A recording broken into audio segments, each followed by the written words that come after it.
when we're talking about big ideas, what does that mean? Is that the vision, the direction, key decisions? Is it something else? How do you see the big ideas? Well, they're all of that. But first, actually, let me just highlight that strategic leadership is really quite different. This is leadership in which an individual or a couple of individuals, if there are co-CEOs, as there are, in fact, in KKR, are making the decisions on the overarching direction, the overarching concepts, the truly, again, big ideas. They're literally deciding, again, whether to go straight, left, right, whatever it may be. And that is decided for the entire organization. And everyone, in a sense, underneath that level of top leadership is certainly, again, exercising very important tasks and very important leadership for his or her entity or organization.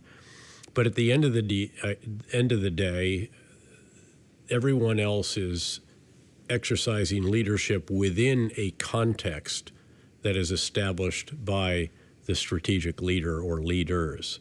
And that does begin by getting the big ideas right. That is crucial. Frankly, if you don't get that right, everything else you do will be building on a shaky intellectual foundation. This, by the way, this applies whether it's a leader of a startup, that he or she is a strategic leader, all the way on up to, say, the leader of the multinational force Iraq during the surge, where we had 165,000 American men and women in uniform alone, about a like number of civilian contractors, and then tens of thousands of additional coalition partners, not to mention hundreds of thousands of Iraqi teammates as well. So again, this is really the crucial first step in strategic leadership. If this is not performed correctly, then the subsequent steps, as I mentioned, are going to be building on a foundation that could be akin to sand rather than concrete. And the next tasks are important as well, but if you don't get this one right, then all the rest of it is largely for naught. And for what it's worth, in the surge in Iraq, the big ideas were literally 180 degrees different from what we had been doing prior to the surge. I've often noted the surge of ideas was more important than the surge of forces, that we went from consolidating on big bases to living with the people again, because we believe that's the only way to secure them, from handing off the control of various areas to Iraqi security forces who could no longer handle the escalating level of violence, to taking that back over ourselves. From releasing detainees who in many cases just went right back into the fight, to removing the extremists from their midst and having a rehabilitation program so the recidivism rate was dramatically reduced. Embracing reconciliation because we realize that you can't kill or capture your way out of an industrial strength insurgency. All of this is what provided the intellectual foundation, again, the big ideas for the surge. And had we not embraced those ideas, 25,000 additional forces added to nearly 140,000 Americans would not have predicted that you'd drive violence down by some 85 or 90%. So I can imagine, you mentioned the co-founders or the co-CEOs of KKR. I can imagine that they get a chance to filter and assess a lot of big ideas in the course of their jobs. But where do the big ideas come from? What are the inputs? Yeah. Generally, you want a process that is as inclusive as you can make it, because you want everyone in an organization to feel that he or she has had the opportunity to provide input.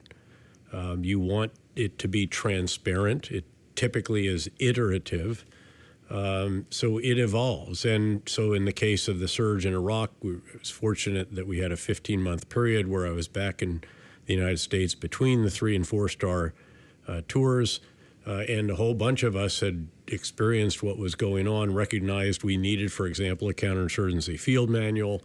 We spent a year or so developing that manual, and again, it was a very iterative process. It was a process of trying to distill the lessons that many of us had learned in Iraq and also in Afghanistan, and then that others had learned in previous experiences, whether it was in Oman or Malaysia or Vietnam, Indochina, Algeria, whatever the case.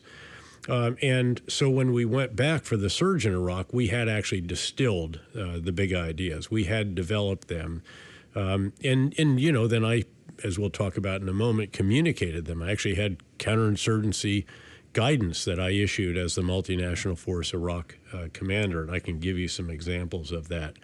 When it comes to KKR, they had some very big ideas at the very beginning, and they have continued to evolve. And of course, what you need is periodic action forcing mechanisms. And in this case, there have been partner meetings where they've actually said, let's go back and look at the really big issues with which we have to contend. Do you, for example, plow more into existing geographies, or do we seek opportunities in other regions? How big do we want to be in Asia? Do we try other parts of Latin America than we're already in? What about Africa? These are very fundamental decisions. Do we expand beyond the traditional areas of private equity, let's say real assets of real estate, energy, and infrastructure? By the way, the answer to that has been yes. What about getting into credit and capital markets? How about next generation technology? How about an impact fund? All of these have been the result of decisions by, again, the co-CEOs and the co-founders of KKR, Henry Kravis and George Roberts. And they have had the wisdom and the self-awareness, if you will, and the willingness to re-examine what it is that they're doing. And frankly, one of the areas in which I think they've been quite distinguished is the willingness to acknowledge that something is a mistake. There have been some regions in the world where we've said we're not going to invest there anymore. There have been initiatives that were started, tried, and didn't work out, and they shut them down. And the same should be true in any case. And of course, that's all the way at the final step, which is asking how do you refine the big ideas? And again, do it again and again and again. This task of getting the big ideas right, communicating them, overseeing their implementation, and then determining how to refine them. And it's a continuous, I can lay this out, for example, with Netflix.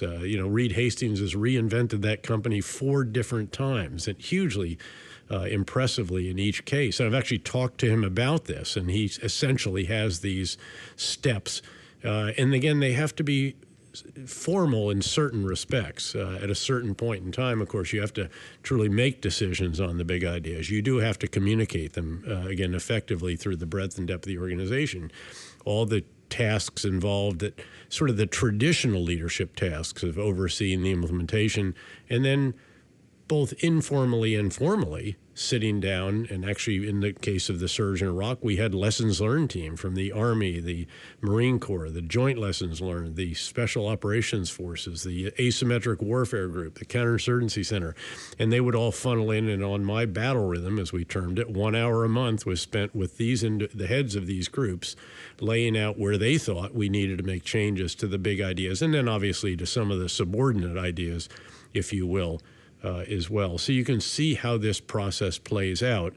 And you can also see that it's very much applicable in the private sector, just as it is in the military or in other government organizations. So as I'm listening to you, you're quite clear about pointing out the practical experiences that you gain along the way, but it seems like you keep going back to touch on the notion of applying critical thinking to those experiences as you kind of come to the conclusion that a big idea is in fact a big idea, and extrapolate that into the future, defining whether you think it will be successful or not. Do I have it right? Absolutely. Critical thinking is crucial. And again, the question is always, how do you develop that? And I think you develop it through a combination of formal education. I remember that my experience in graduate school was very, very helpful in this regard. I remember professors saying this isn't exactly what critical thinking should be, and so forth. And you work on it, you improve it, you try to, again, learn lessons about how to do that. How do you distill an idea so it truly is a big idea? And again, I'll give you some examples of this in a moment from the counterinsurgency guidance that I've issued. And I would do it, by the way, about every month or two. I just sort of hit the send key and say, here's the latest version. Yeah, you created a wiki, if I recall, right? You literally were adjusting almost in real time. I was adjusting constantly. Yeah. It was always open as a document on my laptops. Yeah. The question is when you hit the send key. When have you actually changed it sufficiently, or when have sufficient new units come in that it's time to just say, hey, here's the latest. Let's update this. But again, the critical thinking process here is absolutely crucial. I think you do it also by studying others. I think you obviously do it by exercising it yourself, by experiencing under strategic leaders how they perform it.